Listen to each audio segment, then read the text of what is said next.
બે સમાજ વચ્ચે વૈમનસ્ય ઊભું કરવાના પ્રયાસને લઈ મોટા સમાચાર।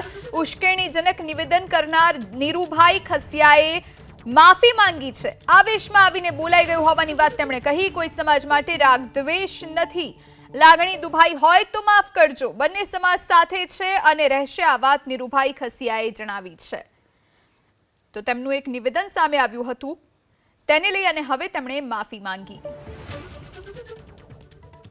મારે જે વિડીયો હાલમાં વાયરલ થયો છે એ મારા સમાજની મિટિંગ સોઢી ગામે 16 તારીખે યોજાઈ હતી, જેમાં હું આવેશમાં આવી અને ઉત્તેજનામાં આવી જે કાંઈ શબ્દો બોલી ગયો છે દરબાર વિશે કે અન્ય સમાજ વિશે, એ મારે કોઈ રાજધ્યેય નથી, એવી કોઈ ભાવના નથી કે કાળુભાઈ એમએલએનો આમાં કોઈ હાથ નથી। મારી વ્યક્તિગત શબ્દ છે, એનાથી કોઈની લાગણી દુભાણી હોય તો માફ કરજો। અને ઘણા સમયથી અમે બંને સમાજ સાથે છીએ, સાથે રહેવાના છીએ।